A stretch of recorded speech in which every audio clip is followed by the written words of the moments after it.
Her er inspiration omkring de allerbedste sælgere. Så de 3% bedste sælgere i Danmark. Så det er en sælger lige meget, hvor man placerer dem. I hvilken rolle som sælger. Så skaber de mere tilfredse kunder. De når minimum de nøgletal, de skal nå. Formentlig meget mere. De smitter positivt af i afdelingen. I butikken. Og så er de konstante i deres performance. Så hvad er det, de sælgere tror på, der gør, at det går godt? En af de overbevisninger, de har, det handler om, at kunderne aldrig skal føle, at de behøver at købe noget. Kunden aldrig føler, at du som sælger, at sælgerne bliver anmasende. Prøv at tænke over, hvis man tror på det, hvad er vigtigt at gøre? En anden ting, som de tror på, det er kemien til kunden. Hullet igennem relationen. Altså kemi, det jeg mener med kemi, det er, når vi snakker med et andet menneske, og vi stopper med at dømme og vurdere, vi slapper af, åbner os op, og bare er der. Så det med kemien til kunden, at den er afgørende for, om vi reelt kan få lov at hjælpe, inspirere og gøre forskellen for kunden. Så hvis vi ikke har kemien, så kan vi simpelthen ikke udføre vores arbejde. Det bliver svært i hvert fald. Så de bedste tror på, at kemi er step 1 i forhold til det at lykkes med at hjælpe en kunde og gøre kunden mere tilfreds. 3'eren, den handler om det her med, hvor meget vi snakker, hvor meget vi er på.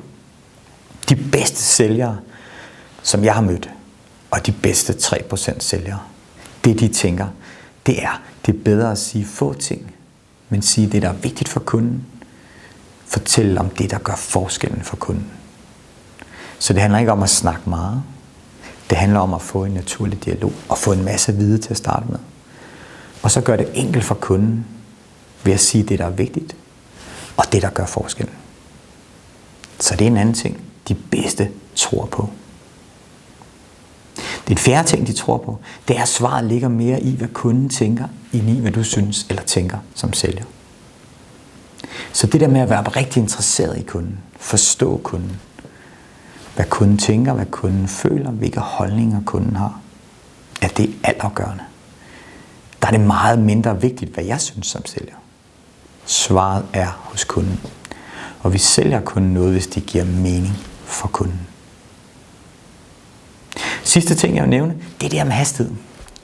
Så det de bedste tror på, det er, at kemi er vigtigere end hastighed.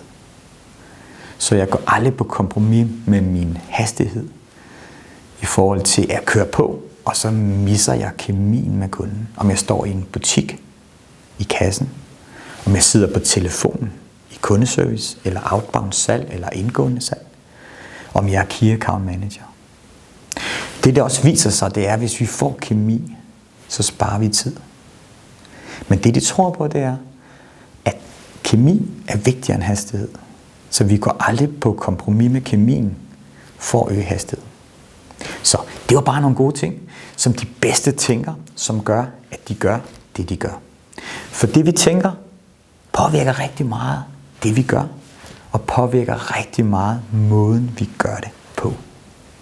Så hvad er det du tror på omkring det at være sælger? Om kunden, måden at gøre det på, og om dig selv. Og den sidste ting jeg vil sige, det er at de bedste, det de har allermest styr på, det er deres egen tilstand. Så de har ro på sig selv og er naturligt sig selv hele tiden. Rigtig god fornøjelse med at blive en endnu bedre sælger.